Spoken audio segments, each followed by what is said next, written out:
Hello बच्चों, let's see the question. The question says which factors govern the magnitude of EMF induced in a coil? तो बच्चों अगर हम बात करें इंड्यूस्ड ईएमएफ की तो बेसिक आपको इंड्यूस्ड ईएमएफ पता होना चाहिए। उसके बाद आप इजीली पता लगा सकते हैं कि किन किन फैक्टर्स पे ईएमएफ डिपेंड करता है।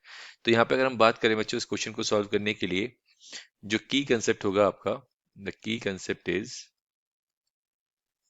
आपको इंड्यूस्ड ईएमएफ पता होना चाहिए क्या होता है। तो इंड्यूस्ड ईएमएफ होता है बच्चों whenever the amount of magnetic flux linked with the coil changes, whenever the amount of magnetic flux, whenever the amount of magnetic flux linked with the coil changes, linked with the coil changes, EMF is induced in the coil. EMF is induced in the coil. और ये EMF कब तक बनता रहेगा?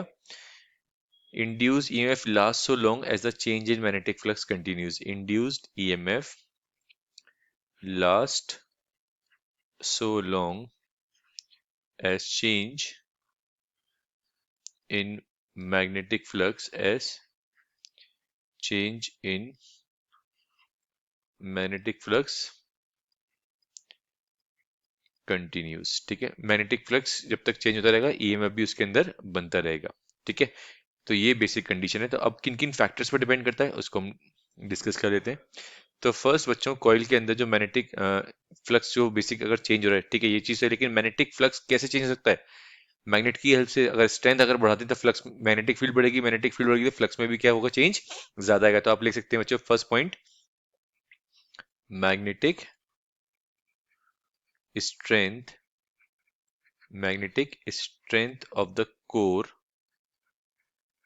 in the coil of the wire, in the coil of the wire, strength of the core in the coil of a wire. Clear?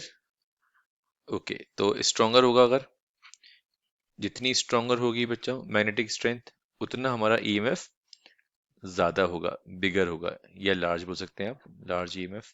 ठीक है, पहला point. ठीक है, ये क्लियर हो गया। अब हम सेकंड पॉइंट की बात करें तो नंबर ऑफ टर्न्स पे भी ईएमएफ डिपेंड करेगा। जितने नंबर ऑफ टर्न्स बढ़ेंगे उतनी हर टर्न से मैग्नेटिक फ्लक्स चेंज होगा, हर टर्न से मैग्नेटिक फ्लक्स चेंज होगा तो हर टर्न की वजह से ईएमएफ प्रोड्यूस होगा। तो आप लिख सकते हैं number of turns of wire in the coil, number of turns of wire in the coil. More turns more EMF, more turns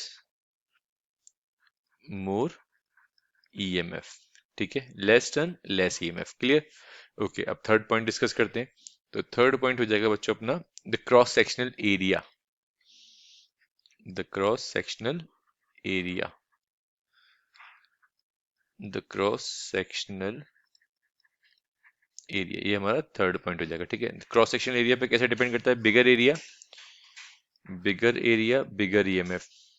जितने ज्यादा एरिया से बेसिकली आप क्रॉस कराएंगे, ठीक है, फ्लक्स को, उतना ज्यादा क्या होगा, ईएमएफ बनेगा। Bigger area bigger EMF, less area less EMF. ठीक है, ओके।